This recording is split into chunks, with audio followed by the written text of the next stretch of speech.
Tonight on Texas News Primetime, March for Our Lives holds a rally in Austin. Former President Donald Trump holds his first campaign rally for 2024 in Waco. And TikTok CEO Shou Ji-Chu testifies before Congress. You're watching Texas News Primetime. News made for Longhorns.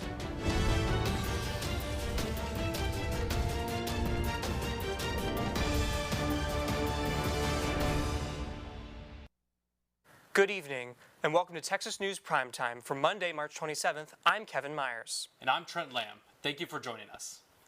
In developing news, a 28-year-old woman in Nashville, Tennessee, gunned down 3 children and 3 members of staff at a Christian elementary school. The shooting was apparently premeditated, and the shooter was a former student at the school. She was armed with 2 semi-automatic AR-15 style rifles and a handgun, all of which were obtained legally in Nashville. Police are currently investigating possible motives, and we will be updating the story as it develops. For Primetime on campus, on March 13th, a 2-car collision caused one vehicle to crash into a live music venue near UT's campus. Hole in the Wall, located on Guadalupe Street near West Dean Keaton intersection, took damage to their building but are currently operating as normal. One of their employees was injured in this crash and is expected to be okay. Hole in the Wall is accepting donations on their website and started a GoFundMe page to raise money for their employees' medical expenses. On March 2nd, a bicyclist was killed after being struck by falling debris in West Campus. Several students assisted the man until he was taken to the hospital, later being pronounced dead. The fallen debris reportedly came from a high-rise construction near 24th and Rio Grande. Students are expressing concerns over their safety with the various construction projects in West Campus. Safe Horns, a non-UT affiliated group committed to university safety, published a statement on March 10th calling for action from the City of Austin and the University of Texas to work with stakeholders to prioritize community safety. They're also encouraging those impacted by falling debris damage to contact 311 to file a report and accident witness to contact FEF Law Firm. 2 UT professors were awarded the prestigious honors for their efforts in mathematics and computing. Professor of Mathematics Luis Carafelli won the 2023 Abel Prize, considered the Nobel Prize equivalent in mathematics. He is the first Latin American and the 3rd UT professor to earn this award, following Karen Uhlenbach in 2019 and John Tate in 2010. Additionally, Professor Emeritus Bob Metcalf received the 2022 Association for Computing Machinery's A.M. Turing Award, considered the Nobel Prize of Computing, for his invention of Ethernet. Metcalf retired from UT in 2021 after working in the Cockrell School of Engineering, Chandra Family Department of Electrical and Computer Engineering, the Texas Innovation Center, and Longhorn Startup. In honor of Women's History Month, Primetime reporter Enyola Long attended Moodys Diversity Symposium. Let's take a look. Celebrating women who tell our stories. That's the theme for Women's History Month this year. Male journalists need to understand that women are colleagues, not inferior human resources or a tool for the newsroom. Women and men need to be conceived equal. The event included a screening of Writing with Fire, a documentary about India's only women-run news outlet, bringing the struggles of female journalists to light. Unfortunately, it's historically been a problem. Women of color tend to be victims of violence at a higher proportion compared to the general population. Last year, the International Center for Journalists found that Black, Indigenous, Jewish, Arab, Asian, and lesbian women experience both the highest rates and some of the most severe impacts of online violence. I've been involved with a lot of diversity, equity, and inclusion organizations on campus. It's just things that I'm very passionate about. And so I really wanted to get more information, particularly as it relates to the journalism space. Violent attacks against female journalists have led many to leave the profession. We need to understand that we are losing a very important perspective of public affairs when we lose our women voice. And the ones who remain rely on community to push through. One of the best things that we can do is reach out to one another and support one another. It's how we've helped each other historically to get through difficult times. In Austin, Enyola Lunge, Texas News Primetime.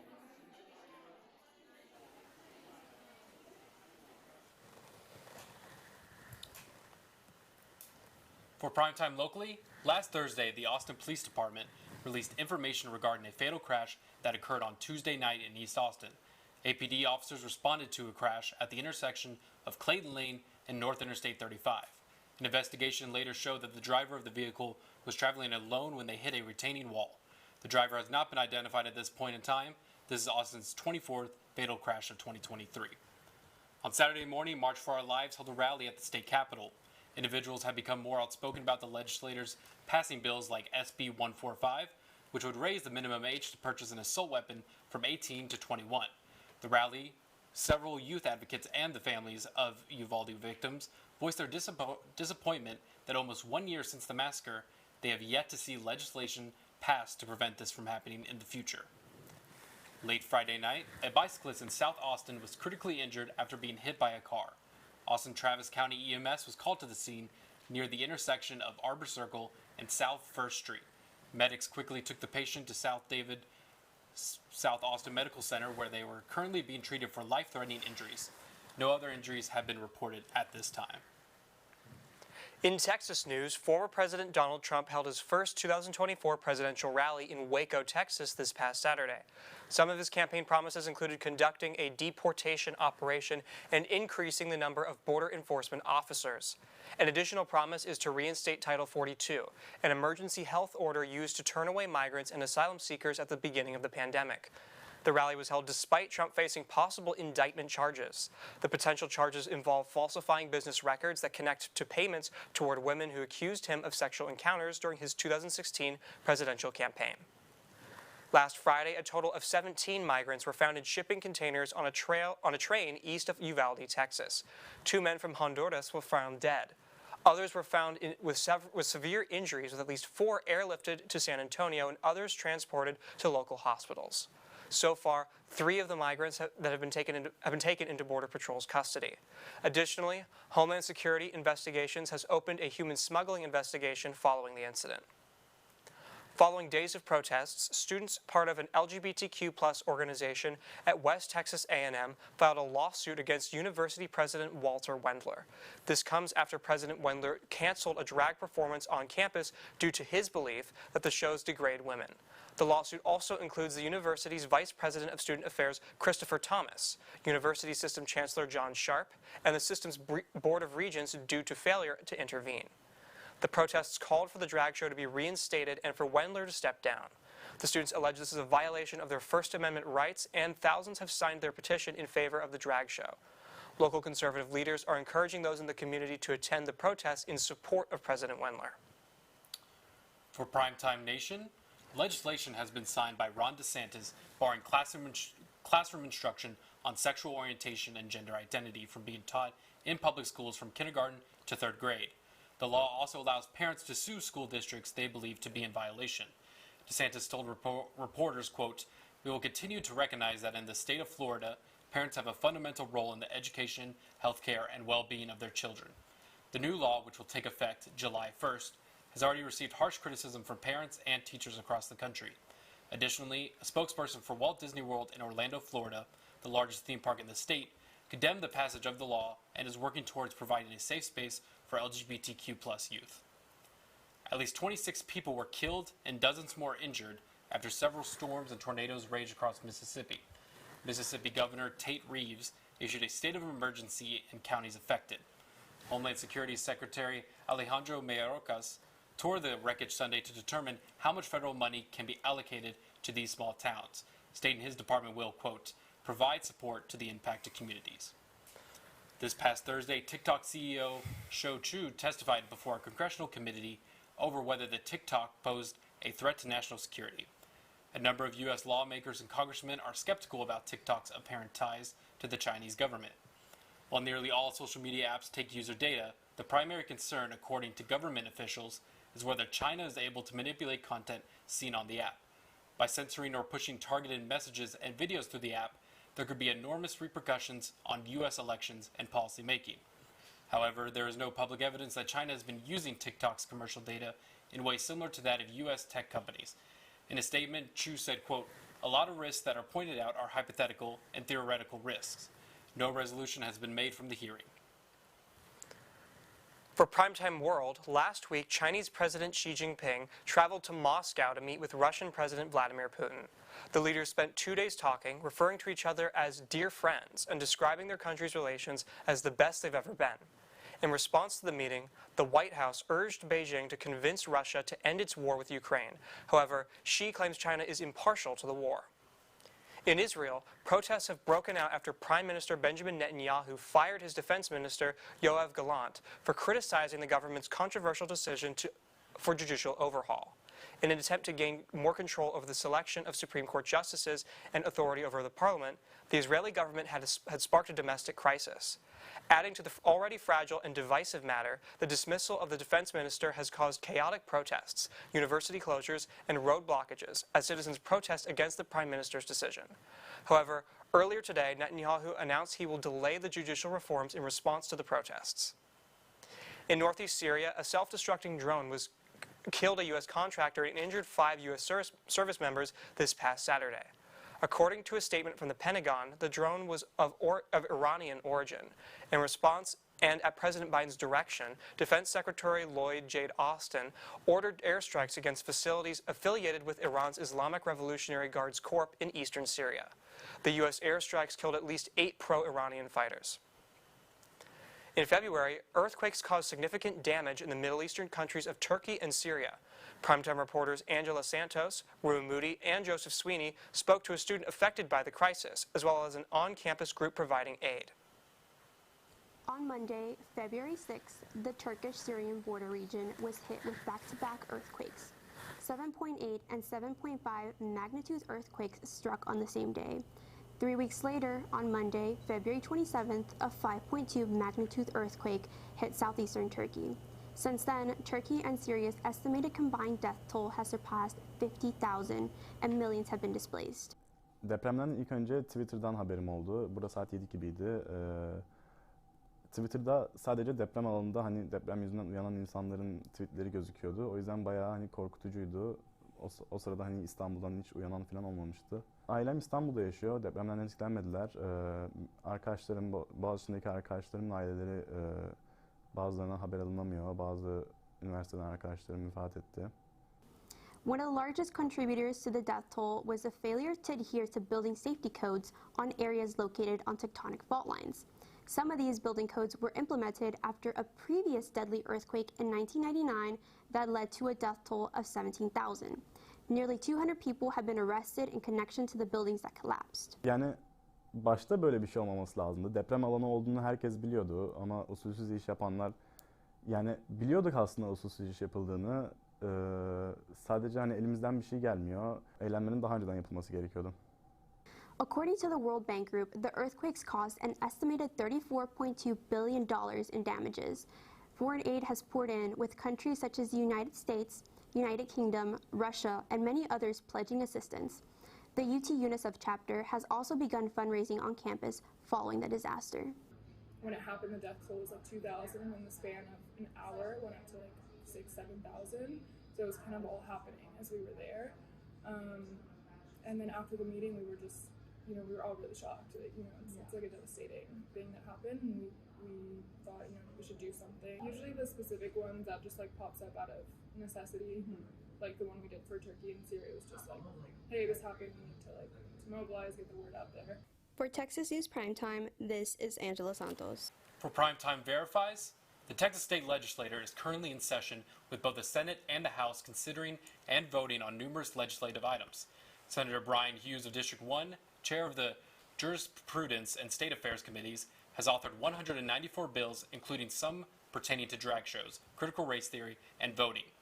In a tweet regarding Senate Bills 12 and 1601, Hughes said, quote, "Children should not be exposed to sexually explicit performances like drag shows in retaliation to SB 12 and SB 1601. Public testimony for both of these bills was heard on Thursday, and many who testified discussed how different drag performances are tailored to different audiences, including being appropriate for children when they are present. It is also worth noting that part of the definition of sexually oriented performances, as defined by SB 12, is, quote, a male performer exhibiting as a female or a female performer exhibiting as a male. And while there is more to this definition, many who testified pointed out the broad language of the bill, with some even calling it unconstitutionally broad. SB 1601 more specifically targets Drag Story Hour, which, according to the DSH nonprofit, is, quote, storytelling using the art of drag to read books to kids in libraries, schools, and bookstores. In his testimony, marketing and public information programmer manager at the Austin Public Library, Baylor Johnson, said these types of programs have been hosted by APL and they were age appropriate. He also pointed out that parents have the choice to bring or not bring their kids to these events. The bill itself targets events in which, quote, a man presenting as a woman or a woman presenting as a man reads a book or a story to a minor for entertainment, and the person being dressed as the opposite gender is a primary component of the entertainment. There's no reference to anything sexually explicit in the bill, as Senator Hughes cites in his tweet. According to these testimonies and DSH, Hughes' implication that all performances related to drag and sexually explicit does not properly portray the full story. In reference to SB 16, Hughes tweeted last week, quote, the bill pushes back against CRT in our higher education institutions by saying that no student may be compelled to believe that any race, sex, or ethnicity, or political or religious belief is superior to any other. This tweet and bill misrepresents CRT, which according to the NAACP Legal Defense and Educational Fund is a legal and academic framework that discusses systematic racism in institutions, including issues such as police violence. The implication that CRT says one race is superior to another is incorrect. Hughes also tweeted about voting in Texas following the passage of SB 2 regarding the penalty for illegal voting. In the tweet, Hughes said, quote, in Texas, we're making it easy to vote and hard to cheat. However, according to a study published by Northern Illinois University, Texas ranks among the hardest states to vote in. Laws in Texas, such as limited vote by mail and strict voter ID laws, are among those that make it harder to vote. After the break, we'll have Ariba Barmal bring you up to date on the world of business, and Hope Vanderberg will tell us what's been happening in the world of STEM. Stay tuned, and we'll be right back. Welcome back to Texas News Primetime. Here with us now is Ariba Barmal, our business correspondent. How are you doing, Ariba? I'm great. How are you? I'm doing all right. All right, now what's going on in the world of business? Riots flooded the streets of France following the French government's pension reforms to raise the retirement age from 62 to 65. French President Macron used constitutional powers to bypass the National Assembly, a move that angered the French population. French workers took to the streets in every major city in France, including Paris, Lyon, and Marseille. The riots have seen ongoing violence and looting in the cities, with safety being a concern. The United Kingdom's King Charles canceled his trip to France. This is an ongoing story, and we will continue to keep you updated. NASDAQ and Wall Street informed entertainment and esports corporation FaZe Clan that their stock would be dropped if they could not bring the price back up. The company recently expressed wanting to go private within the year. FaZe peaked at $19 last September, but a deep crash and continued drop-off has left their stock price at less than $1. The continued fall in price was caused by an esports crash across the entire industry that has led many other companies, like Beyond the Summit, out of business. The future of professional gaming looks very shaky, and many companies continue to fall. Finally, the Silicon Valley Bank, one of the biggest banks in America, failed recently, forcing the government to step in. This was the biggest bank crash since the bank failure of 2007. The U.S. government had to step in and protect the assets of millions of Americans and small businesses. Biden announced in his remarks that the investors would not be protected and not get their money back, declaring, quote, "That's how capitalism works." Biden assured the public that the crash was an isolated event and would not domino to other banks.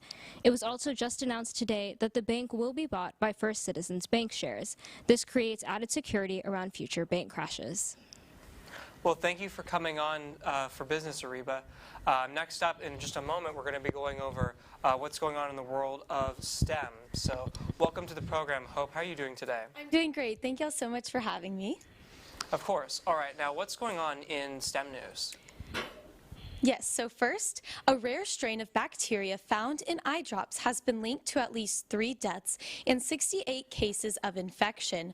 According to the Centers for Disease Control and Prevention, the product, Artificial Tears Lubricant Eye Drops, distributed by Ezracare and Delsum Pharma, has resulted in 8 reports of vision loss and 4 reports of surgical removal of the eyes. Common symptoms of the drug-resistant bacteria, Pseudomonas, can include yellow, green, or clear discharge from the eye pain or discomfort, and increased light sensitivity. Doctors advise everyone to be cautious with their eye drop usage. The Centers for Disease Control and Prevention reports that more children than ever are being diagnosed with autism. In 2000, 1 in 120 children were diagnosed with autism. That number is now 1 in 36. Experts say the majority of the increases are occurring due to more awareness and screenings for autism. In fact, the American Academy for Pediatrics didn't recommend routine screening for autism until 2008, but now suggests screening for autism and other developmental disorders at several developmental stages. Early signs of autism that parents can monitor for include reduced eye contact, delayed language development, and repetitive behavior. A rocket made with 85% 3D printed parts lifted off for the first time Wednesday night. The rocket, built by the company Relativity Space, lifted off from Cape Canaveral Space Force Station, but failed approximately 3 minutes into flight, crashing into the Atlantic Ocean. The ship had nothing on board except for the company's first 3D metal print made 6 years prior.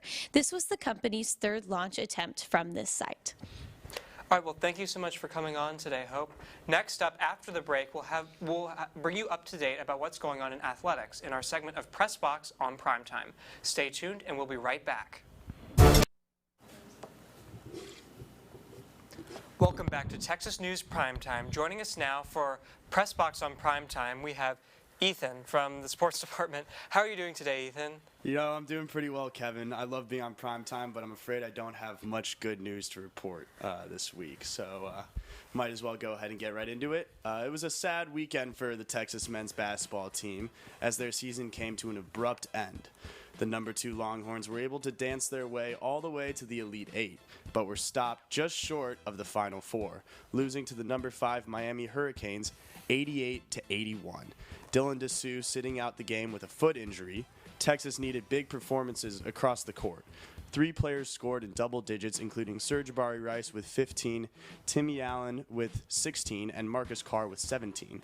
Foul trouble was inevitably what led to the Longhorns' demise, as they gave up 23 personal fouls and allowed Miami to score 28 points from the free throw line. The Longhorns gave it their best shot, but will inevitably have to look forward to next season. And that outlook starts with recent news of Rodney Terry being hired as the team's official head coach moving forward.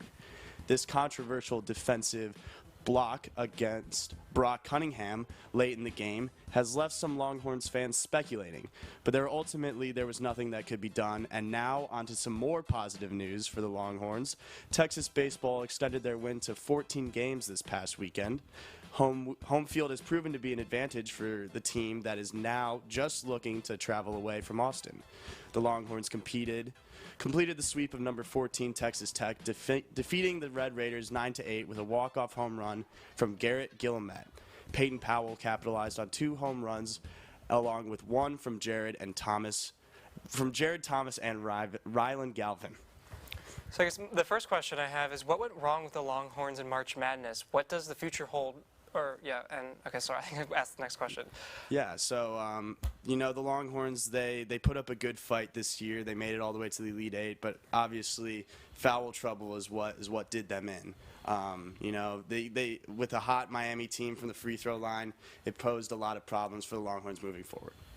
And then what do you think the future holds for Texas baseball? Well, finally they're going to get some away games, and it'll be tough to see how they do after the 14-game home stretch. All right, awesome. Well, thank you so much for coming on today. Next up, we have Trent Lamm coming on to bring us up to date in entertainment news. Stay tuned, and we'll be right back. Welcome back to Texas News Primetime. Joining us now to bring us up to date in the world of entertainment, we have Rayon Sheikh. How are you doing today, Rayon? I'm doing great. How are you? Oh, I'm doing amazing. All right, Rayon, why don't you tell us what's been going on in entertainment news? First, on March 17th, Taylor Swift kicked off her highly anticipated Eras Tour at a sold-out show in Glendale, Arizona. The concert lasted over 3 hours with over 40 songs from across Swift's discography. The concert also broke the record for the highest concert attendance for a female artist, with the attendance exceeding 69,000. The tour will last till August 9th, with Swift hitting 20 cities. So did this Ticketmaster fiasco, did it have any effect on this tour? I definitely think it did. It was very, very hard to get tickets, so it's going to be interesting moving forward. Next, March 10th through the 18th brought the South by Southwest Film and TV Festival to Austin. The annual festival brings over 100 films and television programs to the city, with some competing for narrative awards and audience awards.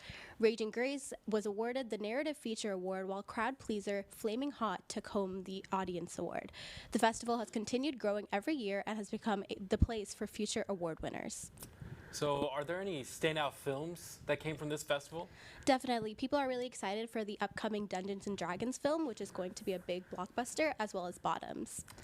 Next, pop star Harry Styles and model Emily Ratajkowski are reportedly dating now after being spotted together in Japan. This pairing comes months after the romance between Olivia Wilde and Styles ended. Styles has been in Japan as a part of his Love on Tour, and this recent romance has sparked many fans to begin sharing past clips of the two admiring each other. So what are your thoughts on this new romance? This is very interesting. There was a lot of news about Harry Styles and Olivia Wilde, so it's going to be interesting seeing how this moves forward. All right, thank you, Rayon, for coming on. As always, you can follow Texas News Primetime and Texas News Primetime on social media just by searching. Also, take us with you on the go by subscribing to our podcast, available on Spotify, Apple Podcasts, and Google Podcasts. From all of us at TSTV News, thank you for starting your week with us this evening.